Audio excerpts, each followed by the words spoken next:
Hi കൂട്ടുകാരെ, അസ്സലാമു അലൈക്കും വറഹ്മത്തുള്ളാഹി തആല വബറകാതുഹു. 3ാം ക്ലാസ് ദുറൂസുൽ ഇസ്ലാമിൻ്റെ 11ാമത്തെ പാഠം മുതൽ 20ാമത്തെ പാഠം വരെയുള്ള പാഠത്തിൽ നിന്ന് മനസ്സിലാക്കി പഠിക്കാവുന്ന കുറച്ച് ചോദ്യങ്ങളുമായിട്ടാണ് ഞാനിവിടെ വന്നിരിക്കുന്നത്. നമുക്ക് ചോദ്യങ്ങൾ മനസ്സിലാക്കാം. ചോദ്യങ്ങൾ ക്വസ്റ്റ്യൻ ആൻസർ ആയിട്ട് വരാം, വിട്ട ഭാഗം പൂരിപ്പിക്കാനായിട്ട് വരാം, വൺ വേർഡ് ക്വസ്റ്റ്യൻസ് അങ്ങനെ എഴുതാനുള്ള രീതിയിലൊക്കെ ആയിട്ട് വരാം. മനസ്സിലാക്കുക. നമുക്ക് ചോദ്യങ്ങൾ വായിക്കാം. ബിസ്മില്ലാഹിർ റഹ്മാനിർ റഹീം. ഒന്നാമത്തെ ചോദ്യം എന്താണ്? നബി സല്ലല്ലാഹു അലൈഹി വസല്ലമ എത്ര വയസ്സുള്ളപ്പോഴാണ് ഖദീജ ബീബിയെ വിവാഹം കഴിച്ചത്? നബി സല്ലല്ലാഹു അലൈഹി വസല്ലമക്ക് എത്ര വയസ്സുള്ളപ്പോഴാണ് ഖദീജ ബീബിയെ വിവാഹം കഴിക്കുന്നത്? സല്ലല്ലാഹു അലൈഹി വസല്ലമക്ക് 25 വയസ്സും ഖദീജ ബീവിക്ക് 40 വയസ്സും ആയിരുന്നു. നബി സല്ലല്ലാഹു അലൈഹി വസല്ലമ 25 വയസ്സുള്ളപ്പോൾ ഖദീജ ബീവി വിവാഹം കഴിച്ചു. അന്ന് ഖദീജ ബീവിക്ക് 40 വയസ്സാണ്. മനസ്സിലാക്കുക. അടുത്തത്, ഖദീജ ബീവിയുടെ എത്രാമത്തെ ഭർത്താവായിരുന്നു നബി സല്ലല്ലാഹു അലൈഹി വസല്ലമ? നബി സല്ലല്ലാഹു അലൈഹി വസല്ലമ ഖദീജ ബീവിയുടെ 3ാമത്തെ ഭർത്താവാണ്. 3ാമത്തെ ഭർത്താവായിരുന്നു. ആദ്യ ഭർത്താവ്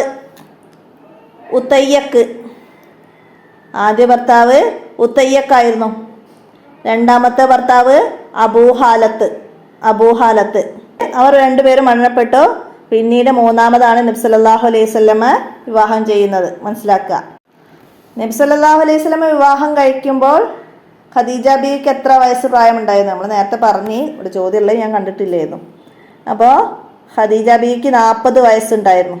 അതാണ് 3ാമത്തെ ചോദ്യം. അടുത്തത് 4ാമത്തത്, നബി സല്ലല്ലാഹു അലൈഹി വസല്ലമയെ കുറിച്ച് നസ്തൂറ എന്താണ് പറഞ്ഞത്?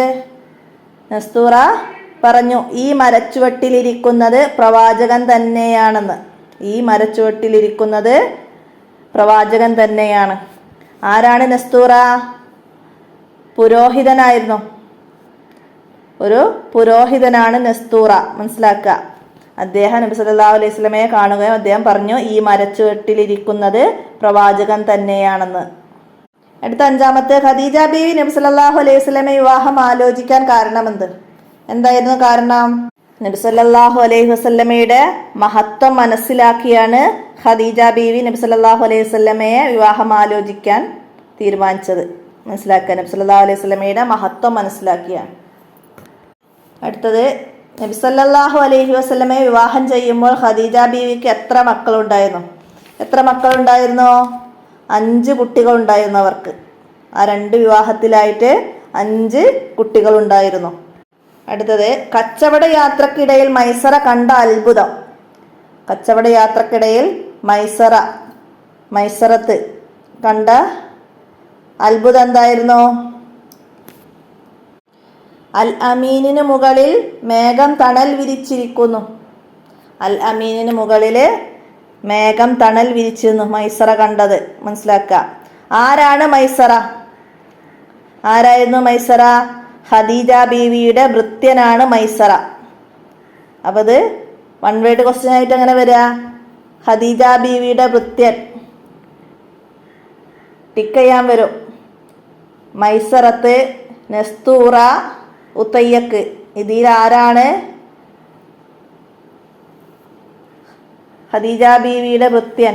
അങ്ങനെയും ചോദ്യം വരാം. അപ്പോൾ അത് മനസ്സിലാക്കി പഠിക്കട്ടോ. അടുത്തത്, ആരാണ് അബൂഹാല? ആരായിരുന്നു അബൂഹാല? ഖദീജ ബീവിയുടെ 2ാമത്തെ ഭർത്താവാണ് അബൂഹാലത്ത്. മനസ്സിലാക്കുക. ആരാണ് നസ്തൂറ? ഒരു ക്രിസ്തീയ പുരോഹിതനാണ് നസ്തൂറ. മനസ്സിലാക്കുക. ആരാണ് ഉത്തയ്യക്ക്? ഖദീജ ബീവിയുടെ ആദ്യ ഭർത്താവാണ് ഉത്തയ്യക്ക്. ആരാണ് അബൂ താലിബ്? നബി സല്ലല്ലാഹു അലൈഹി വസല്ലമയുടെ പിതൃ സഹോദരനാണ് അബൂ താലിബ്. അടുത്തത്, സ്വർഗത്തിലെ സ്ത്രീകളിൽ ഏറ്റവും ശ്രേഷ്ഠ ആരാണ്? ഖദീജ ബീവിയാണ്. അപ്പോൾ നമ്മൾ കഴിഞ്ഞ ഫസ്റ്റ് ഭാഗത്തിൽ സ്വർഗത്തിലെ സ്ത്രീകളിൽ ഏറ്റവും ശ്രേഷ്ഠ എന്ന് പറഞ്ഞിട്ട് 4 പേരുകൾ പറഞ്ഞിട്ടുണ്ട്. അപ്പോൾ അതാ ഫസ്റ്റിൻ്റെ ദുറൂസ് 1 എക്സാമിലാണ്. അപ്പോൾ ഈ ഇതിൽ വരുമ്പം ഖദീജ ബീവിയാണ്. നമ്മൾ ഈ പാഠത്തെ ആസ്പദമാക്കിയിട്ട് ഖദീജ ബീവിയെ കുറിച്ച് പറയുന്നതിലാണ് ഖദീജ ബീവി എന്ന് ആൻസർ വരുന്നത്. മറ്റത് നമ്മൾ ഒന്നായിട്ട് നബി സല്ലല്ലാഹു അലൈഹി വസല്ലമയുടെ കുടുംബത്തെ കുറിച്ച് പറഞ്ഞതിലാണ് 4 പേരെ പറയുന്നത്. അപ്പോൾ ഈ പാഠത്തെ ആസ്പദമാക്കിയിട്ട് സ്വർഗ സ്ത്രീകളിൽ ഏറ്റവും ശ്രേഷ്ഠര് ഖദീജ ബീവി മനസ്സിലാക്കട്ടോ. അടുത്തത് 14ാമത്തെ ചോദ്യം. ഞാൻ ചോദ്യം എല്ലാത്തിൻ്റെ നമ്പർ പറയുന്നില്ല, മനസ്സിലാക്കുക. ഖദീജ ബീവിയും നബി സല്ലല്ലാഹു അലൈഹി വസല്ലമയും തമ്മിലുള്ള വിവാഹം ആരുടെ സാന്നിധ്യത്തിലാണ് നടന്നത്? ആരുടെ സാന്നിധ്യത്തിലാണ്? കുടുംബ നേതാക്കളുടെ സാന്നിധ്യത്തിലാണ്. അപ്പോൾ ഇതൊക്കെ ഇത്രയും പറഞ്ഞ് നമ്മൾ 11ാമത്തെ ചാപ്റ്ററിൽ നിന്നാണ് കേട്ടോ. കുടുംബ നേതാക്കളുടെ സാന്നിധ്യത്തിൽ വെച്ചാണ് നബി സല്ലല്ലാഹു അലൈഹി വസല്ലമയുടെയും ഖദീജ ബീവിയുടെയും വിവാഹം നടന്നത്. ഖദീജ ബീവിയുടെ വഫാത്തിന് ശേഷം നബി സല്ലല്ലാഹു അലൈഹി വസല്ലമ എന്ത് ചെയ്യാറുണ്ടായിരുന്നു? നബി സല്ലല്ലാഹു അലൈഹി വസല്ലമ ആടിനെ അറുത്ത് ഖദീജ ബീവിയുടെ കൂട്ടുകാരികൾക്കും മറ്റും നൽകാറുണ്ടായിരുന്നു. ഖദീജ ബീവിയുടെ വഫാത്തിന് ശേഷം നബി സല്ലല്ലാഹു അലൈഹി വസല്ലമ ആടിനെ അറുത്ത് ഖദീജ ബീവിയുടെ കൂട്ടുകാരികൾക്കും മറ്റും നൽകാറുണ്ടായിരുന്നു. അടുത്തത് വിട്ട ഭാഗം പൂരിപ്പിക്കാനാണ്. എന്താണ്? അഫ്ളലുൻ നിസാ അഹ്ലൽ ജന്ന. എന്താണ്? ഖദീജ ബിൻത്ത് ഹുവൈലിദ്. അഫ്ളലുൻ നിസാ അഹ്ലൽ ജന്ന ഖദീജ ബിൻത്ത് ഹുവൈലിദ്. പാഠത്തിന്റെ അടിയിൽ വന്ന ബോക്സ്. സ്വർഗ സ്ത്രീകളിൽ ഏറ്റവും ശ്രേഷ്ഠർ ഖദീജ റളിയല്ലാഹു അൻഹയാണ്. സ്വർഗ സ്ത്രീകളിൽ ഏറ്റവും ശ്രേഷ്ഠർ ഡാഷ് ഖദീജ റളിയല്ലാഹു അൻഹയാണ്. മനസ്സിലാക്കുക. ഖദീജ ബീവിയുടെ പിതാവിന്റെ പേര്. ഖദീജ ബീവിയുടെ പിതാവിന്റെ പേരെന്താണ്? ഹുവൈലിദ്. ഹുവൈലിദിന്റെ മകളാണ് ഖദീജ ബീവി. അടുത്തത് ഇനി അറബിയിൽ എഴുതണം. 2 പേന. 2 പേന എന്നുള്ളതിന് കലമാനി. കലമാനി എന്നാണ് 2 പേന എന്നുള്ളത്. പിന്നെന്താണ്? 2 മാൻകുട്ടികൾ. 2 മാൻകുട്ടികൾ എന്നുള്ളതിന് എന്താണ്? ഹുഷ്ഫാനി. ഹുഷ്ഫാനി എന്നാണ് 2 മാൻകുട്ടികൾ എന്നുള്ളത്. ഹുഷ്ഫാനി എന്നാണ്. അടുത്തത് 2 പുസ്തകം. 2 പുസ്തകം. പുസ്തകം എന്നുള്ളതിന് കിതാബ്. അപ്പോൾ കിതാബാനി. മനസ്സിലാക്കാം. ഇനി അറബിയിൽ എഴുതാൻ തന്നെയാണ് വന്നത്. ഇതൊരു ആൺകുട്ടിയാണ് എന്ന് എങ്ങനെ അറബിയിൽ എഴുതുക? ഹാദാ വലതുൻ. ഹാദാ വലതുൻ. ഇതൊരു ആൺകുട്ടിയാണ്. ഇതൊരു പെൺകുട്ടിയാണെന്ന് ഹാദിഹി ബിൻതുൻ. ഹാദിഹി ബിൻതുൻ. ഇത് ഒരു പെൺകുട്ടിയാണ്. ഇതൊരു പെൺകുട്ടിയാണ്. ഇതൊരു പേനയാണ്. ഇതൊരു പേനയാണെന്ന് എങ്ങനെ എഴുതുക? ഹാദാ കലമുൻ. ഹാദാ കലമുൻ. ഇതൊരു പേനയാണ്. ഇതൊരു ബാഗാണ്. ഇതൊരു ബാഗാണ്. ഹാദിഹി ഹക്കീബ. ഇതൊരു ബാഗാണ്. അടുത്തത് അവിടെ കുറച്ച് അറബി വേർഡ്സ് തന്നിട്ട് അതിൻ്റെ അർത്ഥം എഴുതാനാണ് വന്നത്. അപ്പോൾ നമ്മളെ കലാമു ലബി എന്ന പാഠത്തു നിന്ന് വന്ന കുറച്ച് വേർഡ്സാണ് അവിടെ. അപ്പോൾ അതൊക്കെ നിങ്ങൾ അതിൻ്റെ തദ്രിപാത്തിലുണ്ട്. അപ്പോൾ അതൊക്കെ നന്നായി മനസ്സിലാക്കി വെക്കുക. സിക്ക എന്ന് പറഞ്ഞാൽ വഴി, ലബി എന്ന് പറഞ്ഞാൽ പെൺമാൻ. അതൊക്കെ ഒരു എക്സാമിന് ചോദിച്ചതാണ്. പെൺമാൻ എന്നതിൻ്റെ അറബി എന്ത്? പെൺമാൻ എന്നതിൻ്റെ അറബി ലബിയ്. ലബിയത്തിന് എന്നാണ് പെൺമാൻ എന്നാൽ. അപ്പോൾ അതൊരു എക്സാമിന് വന്നതാ. പെൺമാൻ എന്നതിൻ്റെ അറബി എഴുതുക എന്ന് പറഞ്ഞിട്ട്. അപ്പോൾ അത് അർത്ഥവും അത് അങ്ങനത്തെ വേർഡ്സുകളും അറബി പാഠത്തു നിന്നുള്ള ഒരു വേർഡ്സാണ് നിങ്ങൾക്ക് എഴുതാൻ വരിക. ലബന് എന്ന് പറഞ്ഞാൽ പാല്. ബാ വിറ്റു. ബഴുത ശേഷം. ബുർഹ അല്പസമയം. അങ്ങനെയുള്ള വേർഡ്സുകളൊക്കെ പാഠത്തിൽ നോക്കിയിട്ട് നന്നായി പഠിക്കുക. ഒക്കെ മനസ്സിലാക്കുക കേട്ടോ. പാഠത്തിൻ്റെ തദ്രിപാത്തിൽ ജാ ഉസ്താദ്. ഉസ്താദ് വന്നു. ജാ അബു. ഉപ്പ വന്നു. ദഹബ അബു. ഉപ്പ പോയി. അങ്ങനെയുള്ള വാക്കുകളൊക്കെ മനസ്സിലാക്കി പഠിക്കുക.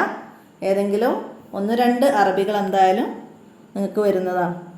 അടുത്തത് എന്താണ്? വിട്ടഭാഗം പൂരിപ്പിക്കാനാണ്. അടുത്ത വിട്ടഭാഗം പൂരിപ്പിക്കാനാണ്. നരകം വീടാണ്. നരകം എന്തിൻ്റെ വീടാണ്? ശിക്ഷയുടെ വീടാണ്. നരകം ശിക്ഷയുടെ വീടാണ്. നരകത്തിൽ ഡാഷ് പാമ്പുകളുണ്ട്. നരകത്തിൽ ഭീമൻ പാമ്പുകളുണ്ട്. ഭീമൻ വിഷപ്പാമ്പുകളുണ്ട്. നരകത്തിൽ ഭീമൻ വിഷപ്പാമ്പുകളുണ്ട്. നരകത്തിൽ ഡാഷ് മാത്രമേ ഉള്ളൂ. നരകത്തിൽ കഷ്ടപ്പാടുകൾ മാത്രമേ ഉള്ളൂ. അവിടെ ദുഃഖം മാത്രമേ ഉള്ളൂ. അപ്പോൾ മനസ്സിലാക്കിയിട്ട് എഴുതുക.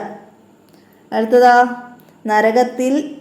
നരകത്തിലെ ഭക്ഷണം ഡാഷിന് ശമനമുണ്ടാക്കുകയില്ല. നരകത്തിലെ ഭക്ഷണം വിശപ്പിന് ശമനമുണ്ടാക്കുകയില്ല. നരകത്തിലെ ഭക്ഷണം ഏതാണ്? വിഷച്ചെടിയുടെ മുള്ളാണ്. വിഷച്ചെടിയുടെ മുള്ള അല്ലാതെ നരകത്തിൽ ഭക്ഷണമില്ല. ചുട്ടു തിളക്കുന്ന പാനീയമാണ് കുടിപ്പിക്കുക. മനസ്സിലാക്കുക. ആരാണ് റബീഉ ബിൻ ഹുസൈം റളിയല്ലാഹു അൻഹു? റബീഉ ബിൻ ഹുസൈം റളിയല്ലാഹു അൻഹു ആരാണ്? നരകത്തെക്കുറിച്ച് ഓർത്ത് ബോധം പോയ സഹാബിയാണ് റബീഉ ബിൻ ഹുസൈം റളിയല്ലാഹു അൻഹു. മനസ്സിലാക്കുക. റബീഉ ബിൻ ഹുസൈം റളിയല്ലാഹു അൻഹുവിൻ്റെ ബോധം പോവാൻ കാരണം എന്തായിരുന്നു? നരകത്തെക്കുറിച്ച് ഓർത്തതാണ് റബീഉ ബിൻ ഹുസൈമിന് ബോധം നഷ്ടപ്പെട്ടു പോയത്. മനസ്സിലാക്കുക. നരകത്തിലെ തീ ദുനിയാവിലെ എത്ര ഇരട്ടിയാണ്? തീയിൻ്റെ എത്ര ഇരട്ടിയാണ്? ദുനിയാവിലെ തീയിനേക്കാൾ 70 ഇരട്ടി ശക്തിയുണ്ട് നരകത്തിലെ തീക്ക്. 70 ഇരട്ടി. മനസ്സിലാക്കട്ടാ. അടുത്തത്, നരകത്തിൽ നിന്ന് രക്ഷപ്പെടാൻ എന്ത് ചെയ്യണം? നരകത്തിൽ നിന്ന് രക്ഷപ്പെടാൻ വിശ്വസിക്കുകയും സൽക്കർമ്മങ്ങൾ അനുഷ്ഠിക്കുകയും ചെയ്താൽ മാത്രമേ നരകത്തിൽ നിന്ന് രക്ഷപ്പെടാൻ കഴിയൂ. വിശ്വസിക്കുകയും സൽക്കർമ്മങ്ങൾ അനുഷ്ഠിക്കുകയും ചെയ്താൽ മാത്രമേ നരകത്തിൽ നിന്ന് രക്ഷപ്പെടാൻ കഴിയുകയുള്ളൂ. മനസ്സിലാക്കുക. എന്താണ് നരകത്തിലെ ആഹാരം? വിഷച്ചെടിയുടെ മുള്ളാണ് നരകത്തിലെ ആഹാരം. അടുത്ത, ലൈസലഹും താമുൻ ഡാഷ് ലൊരിയ്. വിട്ട ഭാഗം പൂരിപ്പിക്കാൻ വന്നു. ലൈസലഹും താമുൻ ഇല്ലാ മിൻ ലൊരിയ്. ഇല്ലാ മിൻ ലൊരിയ് എന്നവിടെ ചേർത്ത് കൊടുക്കണം.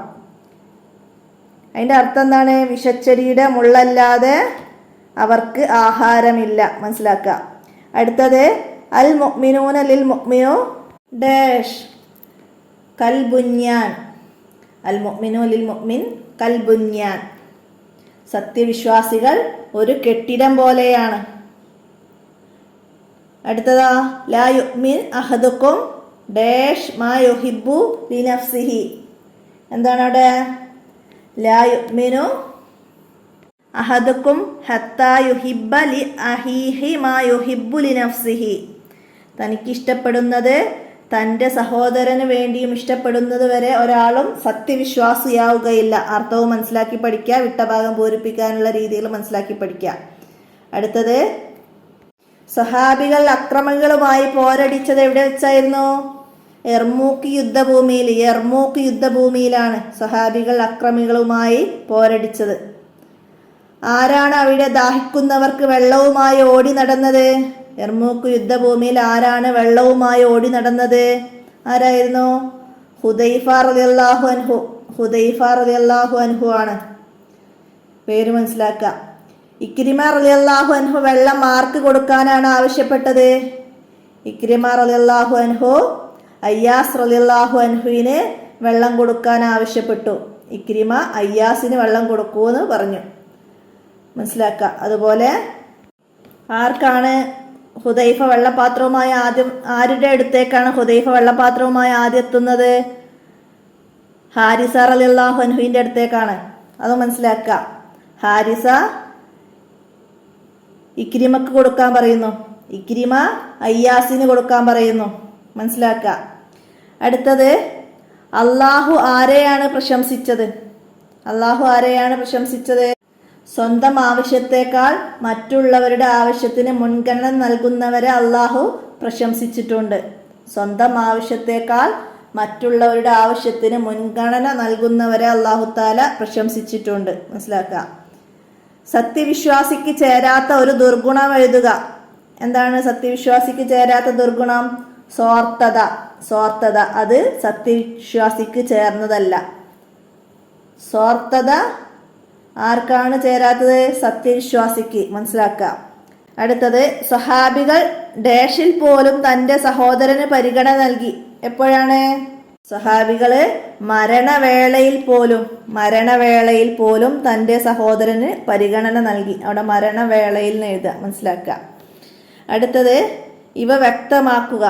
എന്താണ്? ബൈത്തുൽ അത്തീഖ് എന്ന് പറഞ്ഞാൽ എന്താണ്? പുരാതന കഅബക്കാണ് ബൈത്തുൽ അത്തീഖ് എന്ന് പറയുന്നത്. അടുത്തത് സഈ, പിന്നെ മത്താഫ്, ഹിജ്ർ ഇസ്മായിൽ, അൽ ഹജർ അൽ അസ്വദ്. ഇതൊക്കെ എന്താന്ന് മനസ്സിലാക്കി പഠിക്കാം. നിങ്ങളെ 15ാമത്തെ പാഠത്തിന്റെ തദ്രിബാത്തില് നഖ്റഉ വനഫമു എന്ന് വരുന്ന ഭാഗത്തുണ്ട്. എന്താണ് മത്താഫ്? കഅബക്ക് ചുറ്റും തവാഫ് ചെയ്യുന്ന സ്ഥലമാണ് മത്താഫ്, മനസ്സിലാക്കുക. അതുപോലെ സഈ എന്ന് പറഞ്ഞാൽ എന്താണ്? ഹജ്ജിന്റെയോ ഉംറയുടെയോ ഭാഗമായി സഫാ മർവ മലകൾക്കിടയിലുള്ള നടത്തം. ഹജ്ജിന്റെയോ ഉംറയുടെയോ ഭാഗമായി സഫാ മർവക്കിടയിലുള്ള നടത്തമാണ് സഈ എന്ന് പറയുന്നത്. ഹിജ്ർ ഇസ്മായിൽ എന്ന് പറഞ്ഞാൽ എന്താണ്? കഅബയിൽ പെട്ടതും കെട്ടിടത്തിന്റെ പുറത്തുള്ളതുമായ സ്ഥലം, ഒരു വളച്ചു കെട്ടിയ ഭാഗം, കഅബയുടെ വളച്ചു കെട്ടിയ ഭാഗത്തിനാണ് ഹിജ്ർ ഇസ്മായിൽ എന്ന് പറയുന്നത്. അൽ ഹജറുൽ അസ്വദ് എന്താണ്? സ്വർഗത്തിൽ നിന്ന് ഇറക്കപ്പെട്ട കല്ല്, കഅബയുടെ തെക്ക് കിഴക്ക് ഭാഗത്താണ്. ഹജറുൽ അസ്വദ് കഅബയുടെ ഏത് ഭാഗത്താണ്? ചോദ്യം വരാറുണ്ട്, മോഡൽ ക്വസ്റ്റ്യനിൽ വന്നിട്ടുണ്ട്. കഅബയുടെ തെക്ക് കിഴക്ക് ഭാഗത്താണ്, തെക്ക് കിഴക്ക് മൂലയിലായിട്ടാണ് അൽ ഹജറുൽ അസ്വദ് സ്ഥിതി ചെയ്യുന്നത്, മനസ്സിലാക്കുക. അടുത്ത 42ാമത്തെ ചോദ്യം, ഖുറൈശികൾ കഅബ പുനർനിർമ്മിക്കുമ്പോൾ നബി സല്ലല്ലാഹു അലൈഹി വസല്ലമക്ക് എത്ര വയസ്സുണ്ടായിരുന്നു? നബി സല്ലല്ലാഹു അലൈഹി വസല്ലമക്ക് 35 വയസ്സുണ്ടായിരുന്നു. 35 വയസ്സാണ്. അടുത്തത്, നിർമ്മാണ പ്രവർത്തനങ്ങൾ നബി സല്ലല്ലാഹു അലൈഹി വസല്ലമ എന്ത് ജോലിയാണ് നിർവഹിച്ചത്? നബി സല്ലല്ലാഹു അലൈഹി വസല്ലമക്ക് കല്ല് ചുമക്കുന്ന ജോലിയായിരുന്നു നൽകിയിരുന്നത്, മനസ്സിലാക്കുക. കഅബയുടെ പുനർനിർമ്മാണ സന്ദർഭത്തിൽ ഏത് വിഷയത്തിലായിരുന്നു ഗോത്രങ്ങൾക്കിടയിൽ തർക്കമുണ്ടായത്?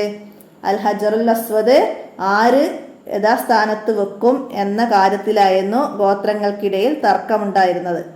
നബി സല്ലല്ലാഹു അലൈഹി വസല്ലമ എങ്ങനെയാണ് ആ തർക്കം പരിഹരിച്ചത്? അൽ ഹജറുൽ അസ്വദ് വെക്കുന്ന കാര്യത്തിലുള്ള ഗോത്രങ്ങൾക്കിടയിലുള്ള തർക്കം നബി സല്ലല്ലാഹു അലൈഹി വസല്ലമ എങ്ങനെയാണ് പരിഹരിച്ചത്? നബി സല്ലല്ലാഹു അലൈഹി വസല്ലമ അവിടുത്തെ തട്ടം നിലത്ത് വിരിച്ചു, അൽ ഹജറുൽ അസ്വദ് അതിൽ എടുത്തു വെച്ചു. എല്ലാ ഗോത്ര നേതാക്കളോടും തട്ടത്തിന്റെ അറ്റങ്ങൾ പിടിക്കാൻ പറഞ്ഞു. എല്ലാവരും കൂടി അത് ഉയർത്തി നബി സല്ലല്ലാഹു അലൈഹി വസല്ലമ അവിടുത്തെ തൃക്കരം കൊണ്ട് കല്ലെടുത്ത് യഥാസ്ഥാനത്ത് സ്ഥാപിച്ചു. അതോടെ തർക്കം തീർന്നു, മനസ്സിലാക്കുക. അടുത്തത് എന്താണ്? അപ്പോൾ ഇത് ഹജറുൽ അസ്വദിനെ കുറിച്ചിട്ടൊക്കെ 5 വരിയിൽ കുറയാതെ എഴുതാൻ വരും ക്വസ്റ്റ്യൻ്റെ അവസാനത്തിൽ. അപ്പം മനസ്സിലാക്കി പഠിക്കാം. അടുത്ത, കാനൽ അമീൻ സല്ലല്ലാഹു അലൈഹി വസല്ലമ ഹക്കമൻ ഹക്കീമൻ. ഹക്കമൻ ഹക്കീമ, വിട്ട ഭാഗം പൂരിപ്പിക്കാൻ വന്നതാണ്. ഹക്കമൻ അവിടെ ചേർത്ത് കൊടുക്കണം. അൽ അമീൻ യുക്തിമാനായ മധ്യസ്ഥനായിരുന്നു, മനസ്സിലാക്കുക, അർത്ഥം പഠിക്കുക. അടുത്ത പരിഭാഷപ്പെടുത്താനാണ്. ബിസ്മില്ലാഹിർ റഹ്മാനിർ റഹീം.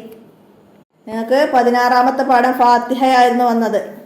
ഫാത്തിഹയുടെ അർത്ഥം പറയുന്നുണ്ട്, അപ്പം അത് നന്നായി പഠിക്കുക. ഏത് ആയത്താണ് അർത്ഥം എഴുതാൻ വേണ്ടി വരിക എന്ന് നമുക്ക് പറയാൻ പറ്റൂല, മനസ്സിലാക്കി പഠിക്കുക. ഇവിടെ വന്നത് ഇപ്പം ബിസ്മില്ലാഹിർ റഹ്മാനിർ റഹീം. എന്താണ് ബിസ്മില്ലാഹിർ റഹ്മാനിർ റഹീം എന്ന് പറഞ്ഞാൽ? അല്ലാഹു തആലാക്ക് വഴിപ്പെട്ടവർക്ക് മാത്രം പരലോകത്തും ഇഹലോകത്ത് എല്ലാവർക്കും അനുഗ്രഹം ചെയ്യുന്നവനുമായ അള്ളാഹുവിൻ്റെ നാമത്തിൽ. ഇഹലോകത്തും പരലോകത്തും അനുഗ്രഹം ചെയ്യുന്നവനായ അള്ളാഹുവിൻ്റെ നാമത്തിൽ, മനസ്സിലാക്കുക. അടുത്തത് എന്താണ്? മാലിക് യൗമിദ്ദീൻ. മാലിക് യൗമിദ്ദീൻ എന്ന് പറഞ്ഞാൽ എന്താണ്? പ്രതിഫലം നൽകുന്ന നാളിൻ്റെ ഉടമസ്ഥൻ.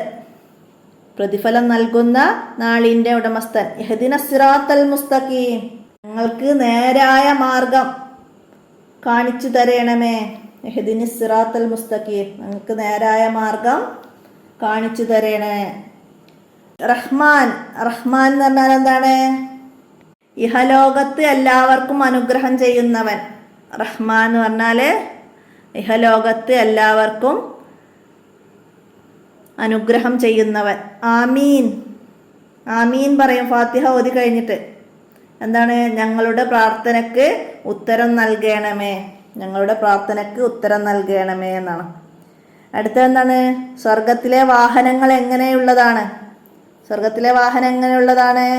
പ്രൗഢിയുള്ള വാഹനമാണ് സ്വർഗത്തിൽ. പ്രൗഢിയുള്ള വാഹനങ്ങൾ. സ്വർഗത്തിലെ ഭവനങ്ങൾ എങ്ങനെയുള്ളതാണ്? ഉയർന്നു നിൽക്കുന്ന മാണിക്യ കൊട്ടാരങ്ങളും താഴ്ഭാഗത്ത് കൂടി അരുവികൾ ഒഴുകുന്ന തോട്ടങ്ങളും. മനസ്സിലാക്കുക. സ്വർഗത്തിലെ ഏറ്റവും വലിയ അനുഗ്രഹം ഏതാണ്? അല്ലാഹു തആലയുടെ ലിഖാഅ്, സ്വർഗത്തിലെ ഏറ്റവും വലിയ അനുഗ്രഹം അല്ലാഹു തആലയുടെ ലിഖാഅ് ആണ്. അല്ലാഹു തആലയെ കാണുക എന്നതാണ് സ്വർഗത്തിലെ ഏറ്റവും വലിയ അനുഗ്രഹം. മനസ്സിലാക്കുക. നരകങ്ങളുടെ പേരെഴുതുക. നരകങ്ങളുടെ പേര്, നരകത്തിന്റെ പേരെന്തൊക്കെയാണ്? വെയില്, സക്കറ്, ജഹന്നം, സഈർ. ഇങ്ങനെ 4 പേരുകളുണ്ട് നരകത്തിന്. മനസ്സിലാക്കുക. സ്വർഗം ആർക്കുള്ളതാണ്? സ്വർഗം സജ്ജനങ്ങൾക്കുള്ളതാണ്. സൽക്കർമ്മങ്ങൾ ചെയ്യണം. സ്വർഗം ലഭിക്കണമെങ്കിൽ സൽക്കർമ്മങ്ങൾ ചെയ്യണം. സ്വർഗം സജ്ജനങ്ങൾക്കുള്ളതാണ്. മനസ്സിലാക്കുക. നിശ്ചയം വിശ്വസിക്കുകയും സൽക്കർമ്മങ്ങൾ അനുഷ്ഠിക്കുകയും ചെയ്യുന്നവർക്ക് ജന്നാത്തുൽ ഫിർദൗസ് എന്ന അത്യുന്നത സ്വർഗമുണ്ട്. വിശ്വസിക്കുകയും സൽക്കർമ്മങ്ങൾ അനുഷ്ഠിക്കുന്നവർക്കും ഡാഷ് സ്വർഗമുണ്ട്. എന്താണ്? ജന്നാത്തുൽ ഫിർദൗസ് എന്ന അത്യുന്നത സ്വർഗം. അത്യുന്നത സ്വർഗത്തിന്റെ പേരെന്ത്? അങ്ങനെയും ചോദിക്കാം. ജന്നാത്തുൽ ഫിർദൗസ്. മനസ്സിലാക്കുക. ആശിക്കുന്നതെല്ലാം ലഭിക്കുന്ന ഇടമാണെന്ത്? സ്വർഗം. ആശിക്കുന്നതെല്ലാം ലഭിക്കുന്ന ഇടമാണ് സ്വർഗം. മനസ്സിലാക്കുക. സൂറത്തുൽ ആഷിയ സ്വർഗത്തെ കുറിച്ച് പറയുന്നു. സൂറത്തുൽ ആഷിയയിൽ സ്വർഗത്തെ കുറിച്ചാണ് പറയുന്നത്. മനസ്സിലാക്കുക. അടുത്തത്, കൂട്ടുകാരോടുള്ള പ്രധാന കടമകൾ എത്രയാണ്? 8 കൂട്ടുകാരോടുള്ള കടമകൾ 8. ഏതെല്ലാമാണ്? നമ്മളെ 18ാമത്തെ പാഠത്ത് പറയുന്നുണ്ട്. അത് നന്നായി മനസ്സിലാക്കി പഠിക്കുക. കൂട്ടുകാരോടുള്ള കടമകൾ 5 വരി കുറയാതെ എഴുതാൻ വരുന്ന ചോദ്യമാണ്. മനസ്സിലാക്കി പഠിക്കുക. അതുപോലെ സ്വർഗത്തെ കുറിച്ചിട്ടും അതൊക്കെ മനസ്സിലാക്കി പഠിക്കണം കേട്ടോ. അപ്പോൾ കൂട്ടുകാരോടുള്ള കടമകൾ: സാമ്പത്തിക സഹായം നൽകുക, ശാരീരിക സഹായം നൽകുക, അവനെ വേദനിപ്പിക്കുന്ന ഒരു കാര്യവും ചെയ്യാതിരിക്കുക, സ്നേഹം അറിയിക്കുകയും നന്മകളെ പ്രശംസിക്കുകയും ഉപകാരത്തിന് നന്ദി പറയുകയും ചെയ്യുക, അനിഷ്ടകരമായ കാര്യങ്ങൾക്ക് മാപ്പ് പറയുക, ജീവിതകാലത്തും മരണാനന്തരവും അവനു വേണ്ടി പ്രാർത്ഥിക്കുക, സ്നേഹബന്ധം നിലനിർത്തുക, അനന്തരം ബന്ധുക്കളോടും സ്നേഹിതന്മാരോടും സ്നേഹബന്ധം പുലർത്തുക, അവന് വിഷമകരമായ ഒരു കാര്യവും ആവശ്യപ്പെടാതിരിക്കുക. മനസ്സിലാക്കുക. അൽ മർഉ അലാ ദീനി ഹലീലിഹി, ഏതൊരാളും അവൻ്റെ കൂട്ടുകാരൻ്റെ ചര്യയനുസരിച്ച് വിലയിരുത്തപ്പെടും. മനസ്സിലാക്കുക. അടുത്തത്, കൂട്ടിന് തിരഞ്ഞെടുക്കുന്ന സ്നേഹിതൻ എങ്ങനെയുള്ളവനായിരിക്കണമെന്നാണ് ഇമാം ഗസാലി പറഞ്ഞത്. എങ്ങനെയുള്ളവരായിരിക്കണം? കൂട്ടിന് തിരഞ്ഞെടുക്കുന്ന സ്നേഹിതൻ ബുദ്ധിമാനും സൽസ്വഭാവിയും സദാചാരിയും സുന്നിയും ദുന്യാവിൽ അത്യാഗ്രഹമില്ലാത്തവനുമായിരിക്കണമെന്ന് ഇമാം ഗസാലി റഹിമഹുല്ലാഹു പറഞ്ഞിട്ടുണ്ട്. മനസ്സിലാക്കി പഠിക്കുക. അടുത്തത്, നുബുവത്ത് ലഭിച്ചപ്പോൾ നബി സല്ലല്ലാഹു അലൈഹി വസല്ലമയുടെ വയസ്സ് എത്രയാണ്? നബി സല്ലല്ലാഹു അലൈഹി വസല്ലമക്ക് 40 വയസ്സുള്ളപ്പോഴാണ് നുബുവത്ത് ലഭിച്ചത്. 40 വയസ്സുള്ളപ്പോഴാണ് നുബുവത്ത്, പ്രവാചകത്വം ലഭിച്ചു. 2 ഒന്നെന്നാണ് നുബുവത്തും പ്രവാചകത്വം. മനസ്സിലാക്കട്ടാ. നബി സല്ലല്ലാഹു അലൈഹി വസല്ലമക്ക് ആദ്യമായി വഹി ലഭിച്ചത് എവിടെ വെച്ചാണ്? ഹിറാ ഗുഹയിൽ വെച്ചിട്ട്. ഹിറാ ഗുഹയിൽ വെച്ചിട്ടാണ് വഹി ലഭിച്ചത്. ആദ്യമായി വഹി ലഭിച്ച തീയതി, ആദ്യമായി വഹി ലഭിച്ചത് റമളാൻ 27 തിങ്കളാഴ്ച രാത്രിയിൽ. റമളാൻ 27 തിങ്കളാഴ്ച രാത്രിയിൽ. മനസ്സിലാക്കുക. ആദ്യ വഹി ഏത് സൂറത്തിലെ എത്ര ആയത്താണ് ഇറങ്ങിയത്? വഹി ലഭിച്ചത് ഏത് സൂറത്തിലെ എത്ര ആയത്ത്? മനസ്സിലാക്കുക. സൂറത്തുൽ അലക്കിലെ 5 ആയത്ത്, ആദ്യ 5 ആയത്ത്. സൂറത്തുൽ അലക്കിലെ ആദ്യ 5 ആയത്താണ് വഹിയായി ലഭിച്ചത്. മനസ്സിലാക്കുക. ആരോട് പറഞ്ഞു? യുഹ്സിക്കല്ലാഹു അബദ. ആരോട് പറഞ്ഞു എന്നാണ്. അത് ആരോട് പറഞ്ഞതാണ്? ഖദീജ ബീവി നബി സല്ലല്ലാഹു അലൈഹി വസല്ലമയോട് പറഞ്ഞതാണ്. അങ്ങയെ അല്ലാഹു തആല ഒരിക്കലും കൈവിടില്ല, അല്ലാഹു തആല ഒരിക്കലും അങ്ങയെ കൈവിടില്ല എന്ന് ഖദീജ ബീവി നബി സല്ലല്ലാഹു അലൈഹി വസല്ലമയോട് പറഞ്ഞതാണ്. അടുത്തത് റുദ്ദു വലദഹ ഇലൈഹ. എന്താണ്?